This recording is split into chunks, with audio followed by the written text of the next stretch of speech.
Italien også selv der. Og vi vil tro, det lige godt, hvis jeg forklarer. Det var floden Less som bredde sig mycket långsamt till en kalksten och formade de här grottorna. Och den här första våningen är cirka 500 000 år gammal. Men floden bredde sig djupare och djupare och formade sig den där lägre våningen som är bara 300 000 år gammal. Och nu strömmar floden ännu genom berget men är mycket djupare och är en tredje våning. Vi kommer att se floden Less 4 gånger här inne. Den första delen av grottan upptäcktes redan 300 år sedan. Den där följande nya delen först 1962. Före 1962 var både in- och utgången väldigt liten. De var fullt av sten. Tidigare fallen gick därifrån ner längs på trappor. Den här fallen har man inte använt mera efter år 1963 därför att den nya delen är mycket vackrare och intressantare. Det er faktisk vi her. Der er vi vidne til skabelsen af en ny drøbsten. Med ægte dråber.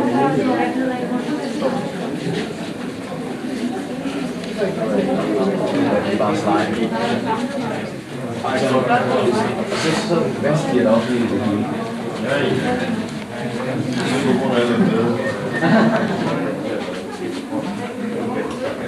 Og vi lader den stå der, ikke så? Det falder ikke sådan meget. Nej, jeg tror ikke, den er også forstået det.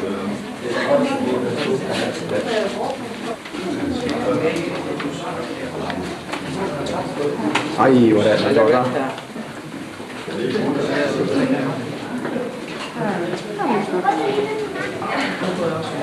Lige så snart du kan se det i søgeren, så er det faktisk godt nok.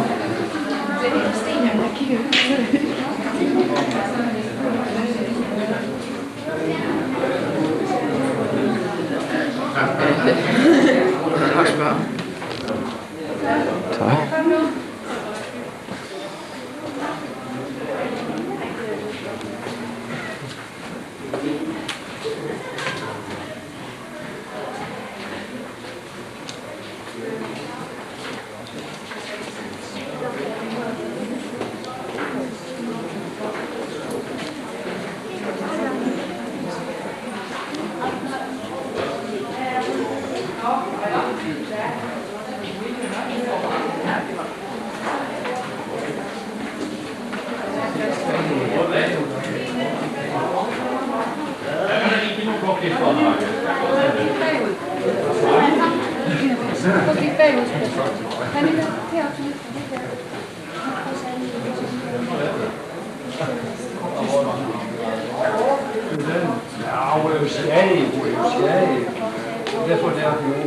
Du er jo alt for mørkt.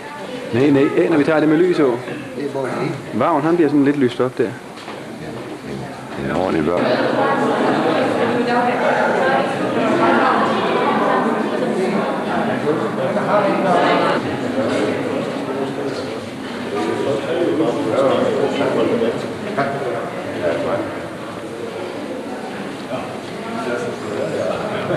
Så var du også der.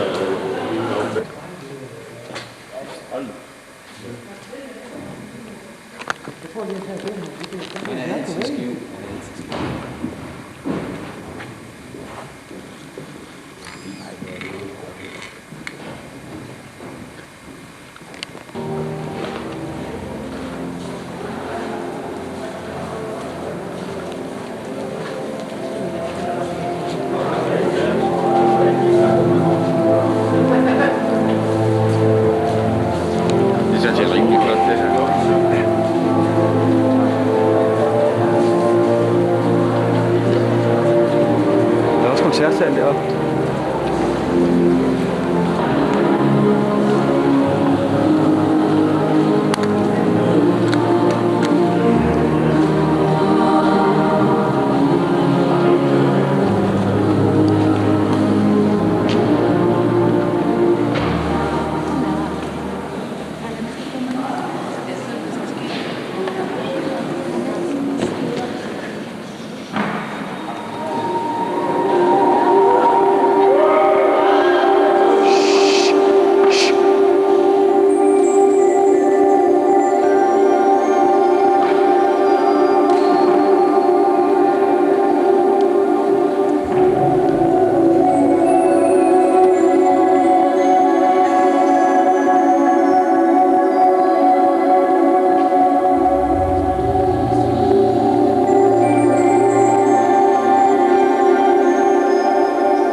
forfærdeligt voldsomt godt. Hvad siger du? Det var meget spændende. Det er spændende. Godt, vi slutter for nu. Ibrene Cairo.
Er den olympiske ildspartiet lilla?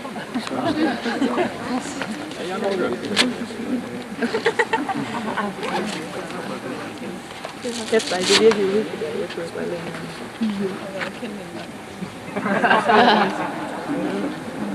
Der er virkelig også sådan så mange i vågen. Så sådan en dag så arbejder, så er det Inte fotografera här.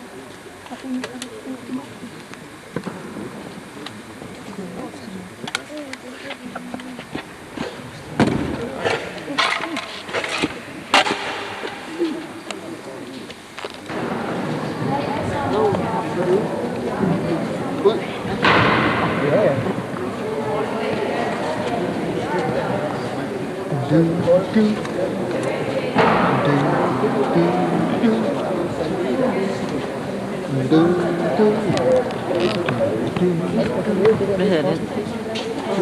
Det sagde man før. Der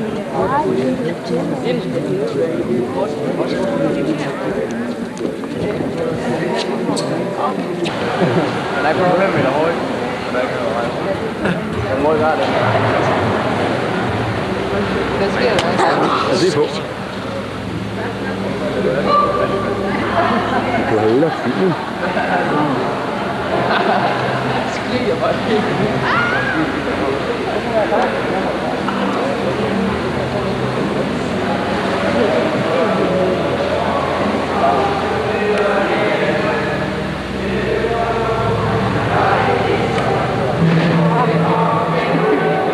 Det skal lige gøres opmærksom på, at det er nogle fulde nordmænd, der sejler ved siden af.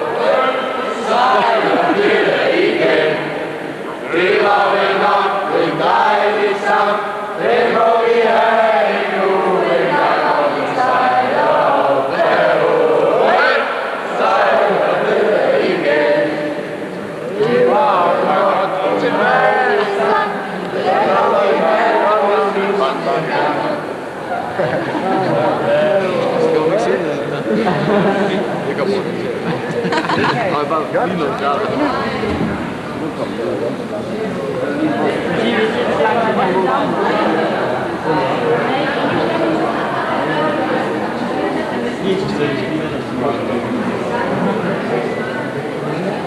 Ulrik, hvor er modlydsknappen? Er det den store? Ja.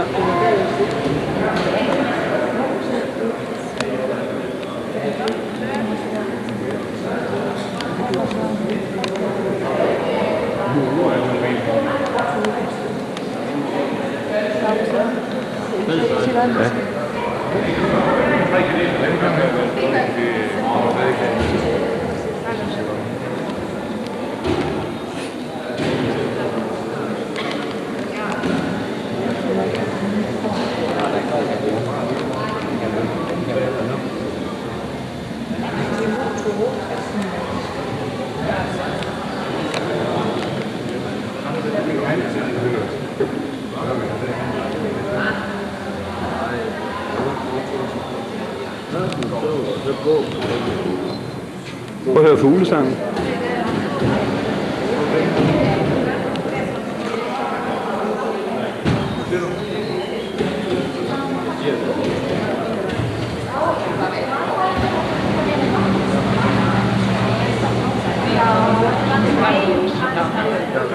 Ja, her slutter vår promenade. Og vi går tilbake til byen. Den er 500 meter venstre efter bro. Takk for interesset og ses igjen.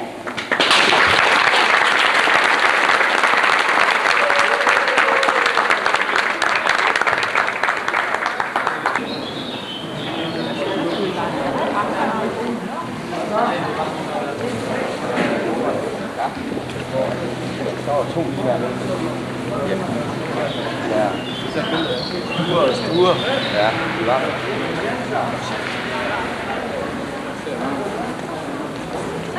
Hej hej. Hej. En god tur.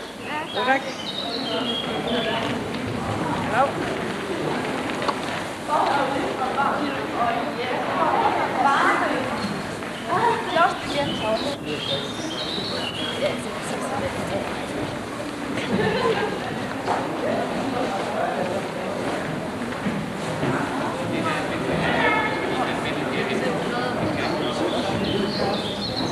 Jeg har sikkert glad dig.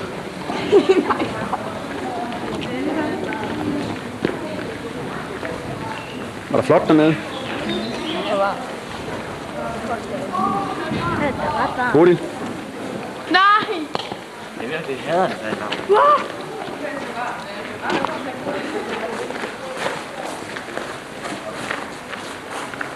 Rune. Og Hanne. Ja. Det er vildt flot, det var, det er bare.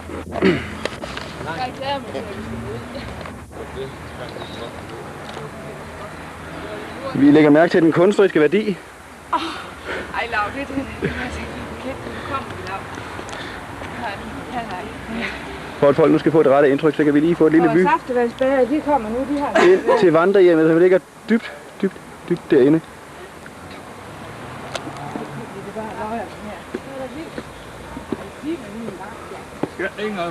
Vi er kun halvvejs.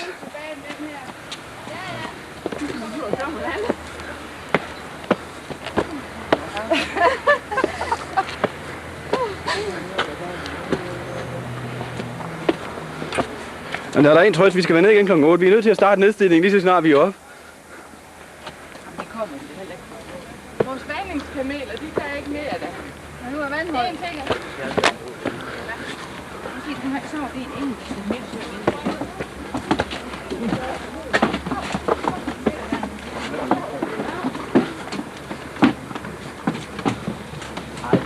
Det er godt, de kommer forbi her. Ej, det er altså ikke rigtigt.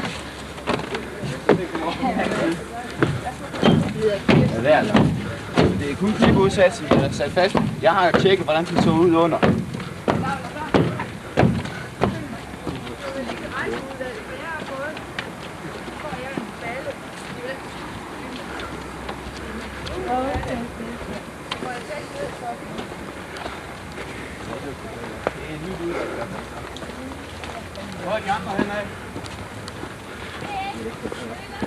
Der er ikke andre, der overlever at komme herop. Men de ligger altid nede i dalen. Ja, de er gået ned i dalen. Det er til at flyve æggesko. Højre. Ligesom der.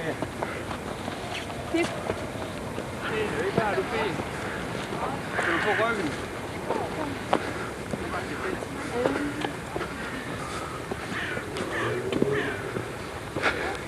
Er det rigtigt nok?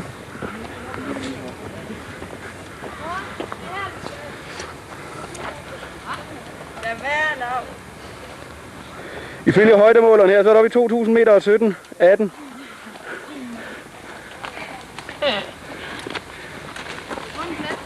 Ja, en til venstre. Vi skal så stå nede for nede. Så har bolden, så kravle op, og så give den til. Er det en god tur? Skønt. Er det det? Ja. Det er dejligt at komme ud og få luftet af bjergbjergen en gang, hva'? Er der nogen grund til, at du ligger og puster? Jeg puster ikke. Nå, det er godt. Jeg venter bare på, at de skal stille op. Åh nej, de kommer lav. Hej Lav. Nej! Jeg har overhovedet ingen kunst. Kom.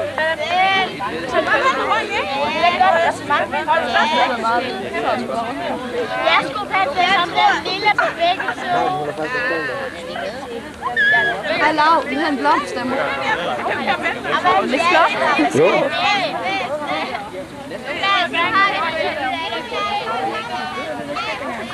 Held for krykkerne, når vi skal ned.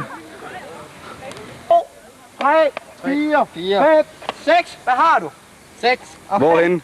1, 2, 3, 4, 5, 6. 1, 2, 3, 4. Hvad nummer har du? 1. 5, 6. 1, 2, 3, 4, 5, 6. 1, 2, 3, 4. Og vi skal have nogle etter herude. Hvem er etter herude? Han har nummer 6. Er du etter? Vi skal... Hvad er det, vi spiller? Spiller vi Det ved vi jo. Vi skal have nogle flere etter. Vi skal have mange etter. Ja. Vi skal have mange etter, så er det nemmere. Og I skal komme sivende ind. Prøv at komme herhen. Alle jer tunghorn, kom lige hen. Hvis I nu er lige så stille etter, så når et hold etter på banen, så siver I lige så stille ud. Og så er I med. Ja. Okay? Ja. Men I skal ikke sige det til nogen.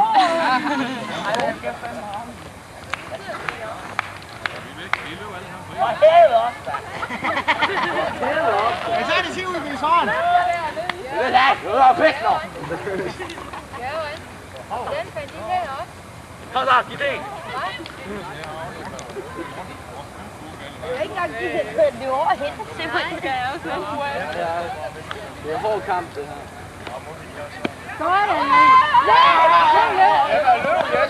Det er simpelthen.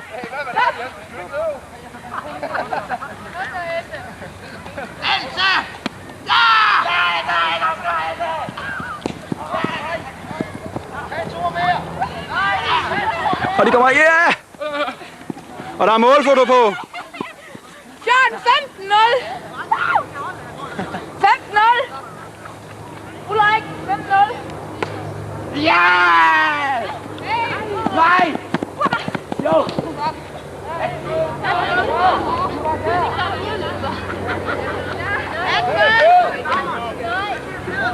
Otto, hun rører på sig.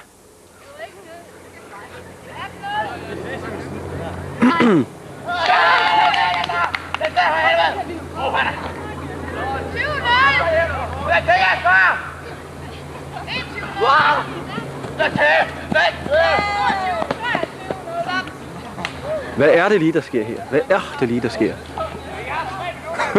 Hvad er det lige, der sker? Det tror jeg nok. Vi kan aldrig dø herovre. Ja! Nej, for det er bagved. Nej, den hoppede på græsplænen. Jamen, så længe det er bagved, så er lige noget, hvor den lander. Vi kan da opløse igen, vi har det 2. Vi er da lige der. Vi har det 20 for aldrig. Kan vi også tage med til næste kamp? Hvem var det? Hvem var det, stod der? Jamen hej, det du er, fordi at vi har 2 strejfer, så du kan bare spille videre.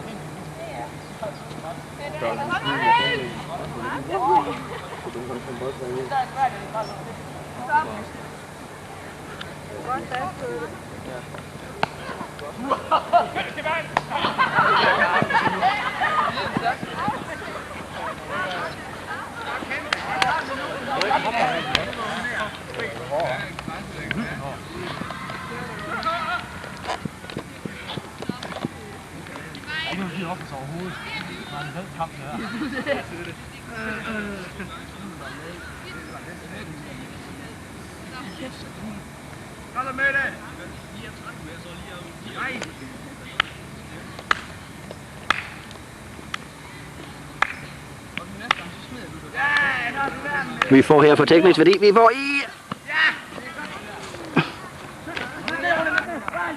Nogen, der er kommet nemmere om et sportskamp aldrig. Hvad? En død mere. Hvad er det lige, vi har her? Hvad foregår der her i dag? Jeg har undren til et vilde folk, der bæner rundt på en græsplæne, kravler op på en alge. Vi er cirka 2.000 meter over havet her. Hvad foregår der? Det er roundball. Det er en ny sport, der er opfundet over i Kuala Lumpur. Roundball, det betyder noget med, at det skal være rundt, og det skal være skide sjovt. Ikke? Ja. Men altså, er det nye Garden Open, det her? Nej, det kan man ikke sige. Det er mere luxembourgiske mesterskaber i roundball. Og hvor er Team Luxembourg? Team Luxembourg, de er ligesom forsvundet, fordi de så, hvor talrigt vi kunne stille op, der gik fløjten af lyden. Og nu skal vi høre ud af time! Tid! Så, nu skal vi ind og spille. Okay, vi gå ind og se, hvordan vi vil glæde os til det. Ja, og nu kommer hold nummer 5. Ja! Det er et fedt hold, ikke?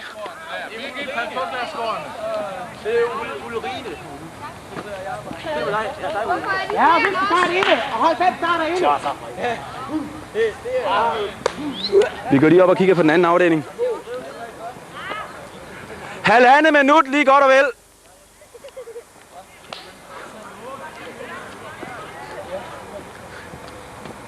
Heroppe der har vi hold 1 og 2. De kæmper en brav kamp. Og hold 3 også, må vi endelig ikke glemme. Undertegnet var på hold 1, vi vandt første omgang stort. De andre prøvede at få fordel ved at skyde den i brændenælder, men efter de har kæmpet sig vej ud i brændenælder og blev en ukampdygtige, så vandt vi jo fint over dem. Og nu spiller hold 1 så mod hold 3, og vi ved ikke rigtig, hvordan det går, fordi vi var nede og tale med hold Ulrik. Ulrik. Ja. Som sagt er vi klatret op her i det skønne, grønne bjergtopområde her i Luxembourg. 2.000 meter, det er langt at gå på tid. Vi må jo glædes over, at der er ingen, der skal have point for kunstnerisk værdi. Masser af tid.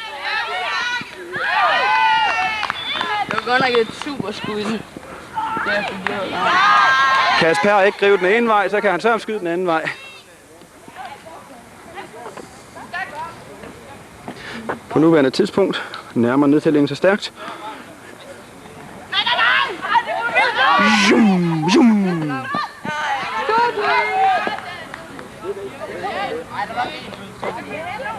Et point og 2 døde.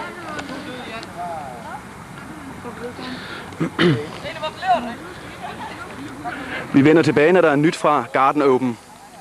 Jeg ved, i min øresnegl pointstilling her var helt galt. Hold 1 er mindre. Time out! Hold 1 er bagud et par point. Hvad sagde de lige? 13-1. 13-1. 13-1. Det er dit hold, Lav. Det er mit hold. Jamen, jeg gik jo. Time out!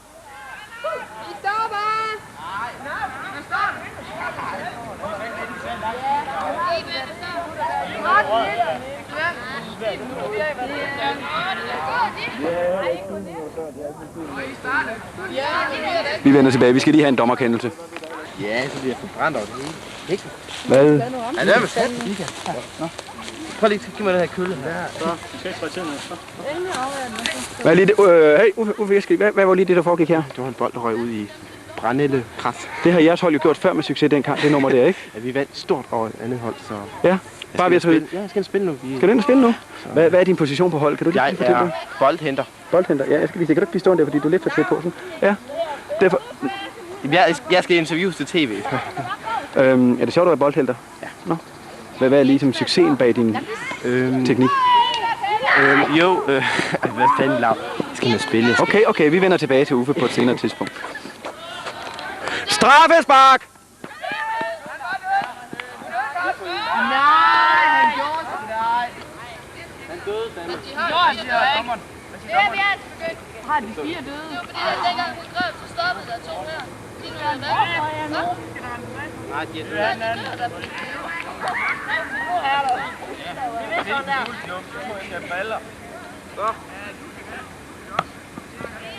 Han har ramt det der.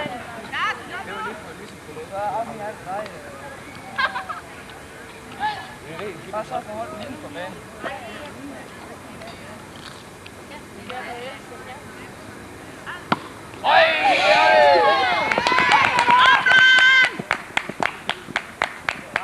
Det ser fantastisk ud. Det ser fantastisk ud, det her. Det ser fantastisk ud.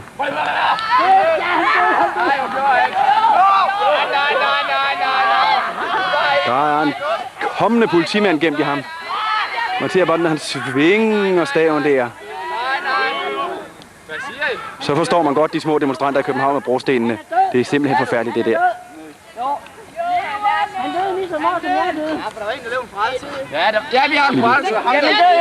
Har de tænkt at søge på optagelse på politiskolen? Ja. Måden de svinger stemmer på det her? Ja, man begynder at fatte de små med brostenene i København. Det er så klart. Ja, men det var ham, der døde. Tak. Selv grund til, at I sidder her ikke og spiller med? Ja, vi er det. Ja, hvor ikke det der. Hvorfor? Fordi vi slår ud. Ja, I slår ud. Det er også hårdt. Vi fandme ikke kondi nok til det. Hvad er kondi? Ja, det er... Ved du hvad, må jeg have lov at sige noget? Alle folk snakker om kondi, men hvad skal vi bruge det til? Vi bruger det jo aldrig. Nej, Nej. det er der problem. Ja, det synes jeg også.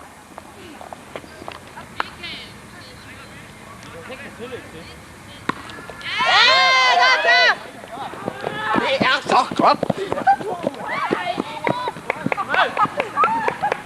Lap. Hold kæft, man, så løber det ikke.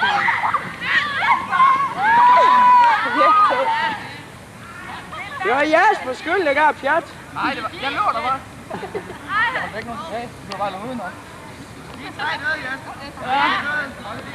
Jesper, I skal være inde. Ind med jer. 2,5 minut.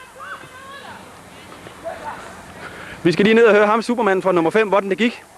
Ja, det her så hold nummer 5's udtalelse. Ja. 12-2 vandt vi lige. 12-2. Men det var desværre ikke tilstrækkeligt. Fordi i denne luxembourgianske ballgame her, der er det altså pointet, der tæller. Og hold 6, de fik godt nok 23 point i den første. Så endda 30 fik de. Så vi må ligesom se i ørerne. Hvad gik galt? Ja, det var ligesom den skæbnesvangre kamp, som hold 4 og hold 6 havde. Hvor hold 6, de udmagrede hold 4 fuldstændig og komplet og aldeles. De vandt 30-0. Øjeblik, jeg skal lige... Folk, der er bange for at få større ben end overkrop. Problemet er aldrig så stort, som det ser ud til, men nogle gange, så vil det altså alligevel komme til at virke sådan. Ja. Kan det ikke have noget med deres højde at gøre? Jeg tror det ikke. Jeg mener simpelthen, det er noget at gøre med råstyrke og boldens kvalificerede tegn til at kunne gøre noget godt. Og i den her tilfælde, der var det ligesom, at hvor jeg var inde og skulle til at balle. Jamen, der er ikke noget med, når man ikke er større end de er, så kilder græsset bag i, når man løber. Jamen, det er kun på visse personer. Især, de har en vis effekt på dem, der hedder René. Har det det? Det har det. Det må vi jo nok se i ørerne. Ja. Altså, det må man se i Man ørerne. skal jo også gå ind for grøn energi. Jamen, det er også rigtigt. Men ikke lige i de ender. Og vi siger lige tilbage til studiet. Ja, okay, spændende herovre.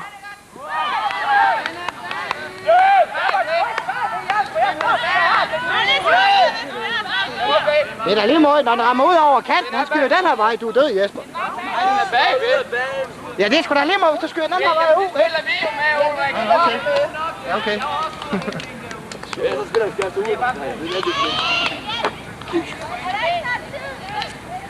Jo, jeg har et halvt minut. Hvor er de så?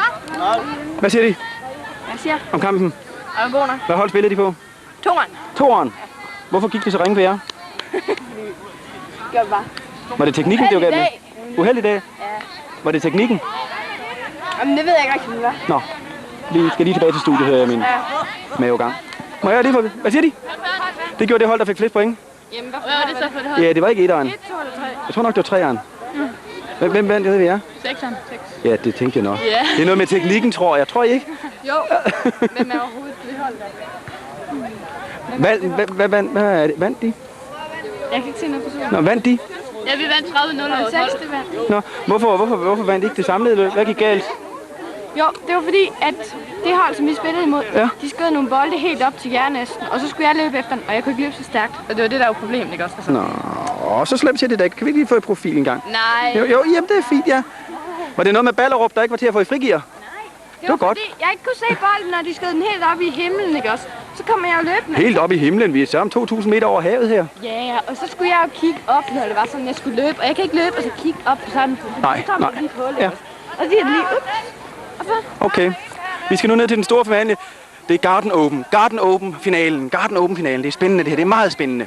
Hvad mener de så om oddsene for, hvilket hold der vinder i Garden Open i Round Bowl her? Jamen, det vinder hold 6 jo uden tvivl, for vi er de bedste. Er det det, de kalder familieholdet? Ja. Nå. Det er C-holdet. Det er C-holdet. Ja, men de får også så mange tilskud nu om stunder. Vi venter spændt, vi vender tilbage efter kampen. Ja. Vi ser nogen her, der er ved at komme med et skjult skrig. Det er det forsøg på at snakke det norske jyld. Lad os brok! Det er udstyr, fordi cykelbanen, det er ned ad bakke. Jamen Lav, det er jo bare kunsten på min trøje. Er det bare kunst? Hvad siger de? Kunst! Nå, kunst. Ja, Lav, kunst. Godt. Hvad mener de om roundball-kampen? Det var ganske god, men... Nej, det er lige hvad med Lav. Er det der noget, der er sket i Garden Open Roundball-finalen? Var de i marken, da det skete? Kan man bare finde en psykisk ned i det moment? Psykisk ned? Det er da opmuntrende. Og ja, vi er gået. Vi er gået. Tak. Vi klipper. Tak. Det har vi så nogle af Old Boys. Hvad mener de om, vi indfører noget, der hedder Garden Open Roundball på hver evig eneste tur? Det vil være udmærket. Det vil være udmærket. Det er god motion for... God motion for de unge mennesker. Hvilket hold tror de vinder? Det er hold 3, der vinder. Hold 3, der vinder? Ja. De har jo bedst odds, de er yngre i gennemsnit. For at vide, hvem? Hvad mener de om chancerne for at komme hjem i næste skud? Nej, vent nu lige lidt,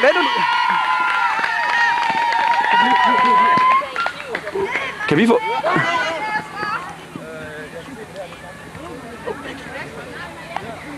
Hvorfor står de lige her, Bodil?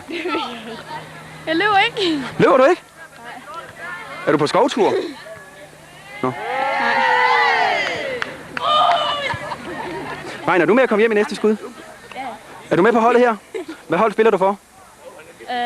3. Hold 3? Og I er yngre end hold 6? Ja, det må være. Nå. Se nu! Ja, hvad nu? Du kan ikke komme hjem. Kan du ikke komme hjem? Det vil sige, at du har store chancer for at komme hjem i næste skud, så mener du? Ja. Nå. Ja. Vi får lige ny løber ind her. Det er med aktiv fod, det er aktiv fjernsyn der. Hvad mener de om chancerne for at komme hjem i næste runde? De er rimelig store. Ja, det er så i orden.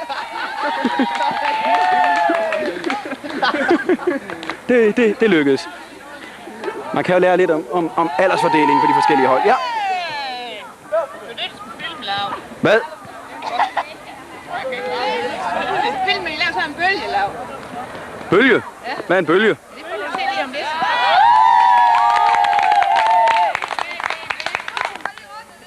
Ja. Og ja, det får vi lige igen, fordi det er ikke sikkert, det hænger ved. Og så skal det være rigtig sådan vildt og voldsomt. Nu! Ej, så vildt. Vi prøver igen. Kan du flytte det, vi tæller point? Ja. Og, tror du, de kommer hjem i den omgang? Ja.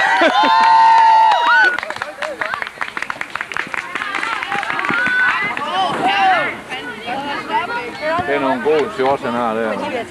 Det var nogle gode shorts.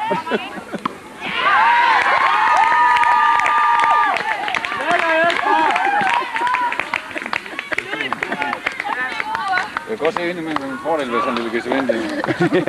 Jeg kunne ikke rigtig lave det sammen. Vil du godt lige prøve?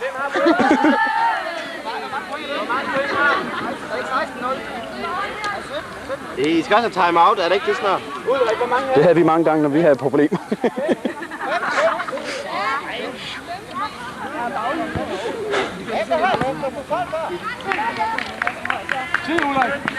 Lad os se, han er til dig.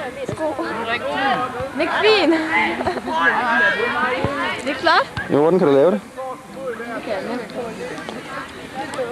Hvorfor er det lige, at de sidder og fletter blomsterkranse, når de er til Garden Open 93 i Round Bowl?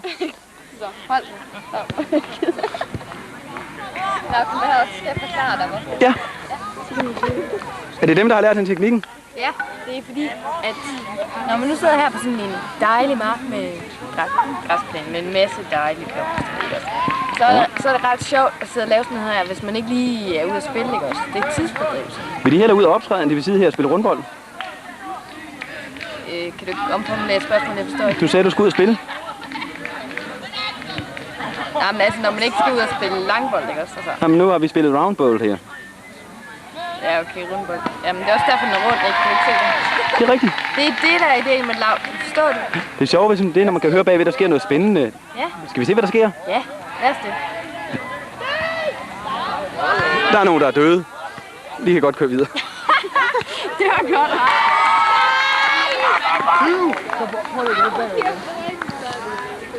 Hvem vinder? Hvem vinder? Det ser stadig ud til at holde 3 vinder. Hvor lang tid er der igen? Hvor lang tid er der igen? Der er 1,5 minut. Halvanden minut. 1,5 minut.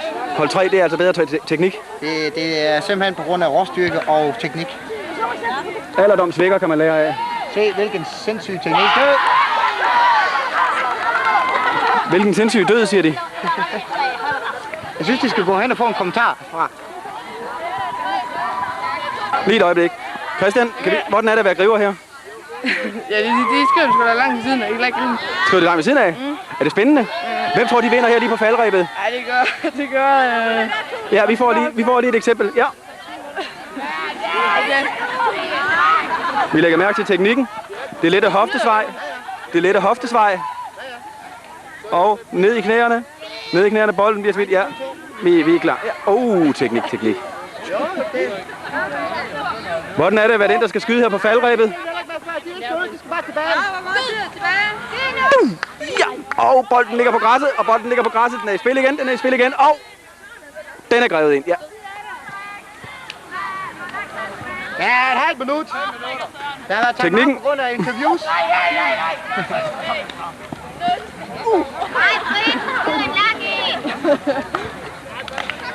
Vi lægger teknikken. Ja, og den går i jorden.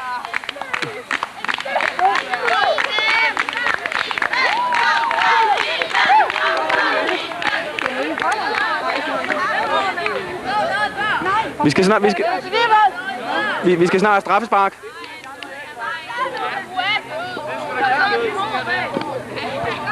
Han kan teknikken fra de store baner. Han kan teknikken. Ja. Bolden den er herved skudt i kamp. Den er i kamp. Og det løber derud af. Det løber. Bolden den nærmer sig mål. Og der er timer. Der er farligt. 21-0 til hold 3. Vil det sige, det var hold 3, der vandt? Det var hold 3, der vandt. Det var en storslået teknik. Det var helt sikkert. Det var simpelthen det bedste hold, der vandt. Vi skal lige have fat i en fra hold 3. Hvor har vi en fra hold 3? Kan vi få en udtalelse? Hvorfor gik det så godt? Jamen, jeg vil sige, at vores quarterback han var kanon god i dag. Ja. Burde der ikke have været straffespark her til sidst? Jo, det mener jeg helt sikkert, men jeg vil godt lige sige, at det var unfair spil, fordi at, hvis du lægger mærke til, hvor upartisk dommeren han ikke var. Netop. Ja. Sådan skal det også være. Ja, og jeg vil også gerne sige tak til vores publikum, og jeg synes, at de lever op til Danmarks. Ja, vi går hjem til studiet.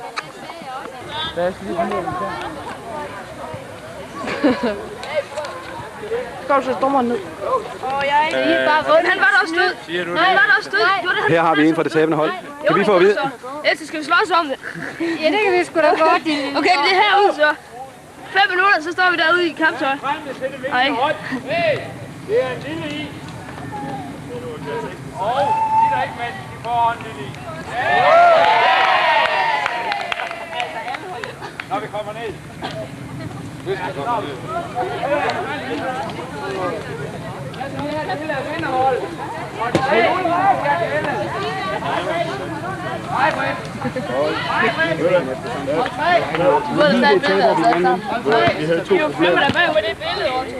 Og det vi har her, det er så Garden Open 1993 i Round Bowl.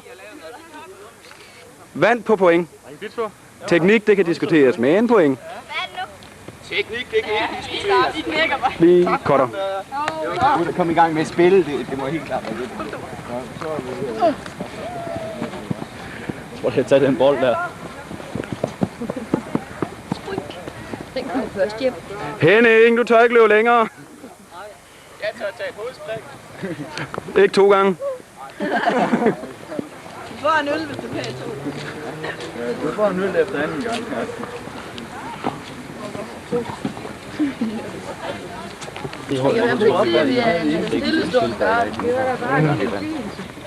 Skal lige se.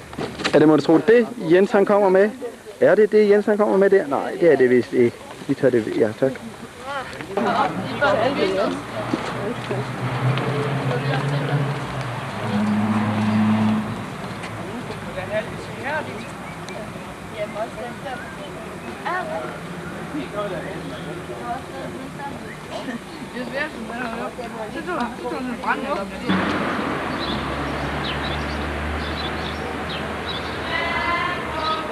Høj!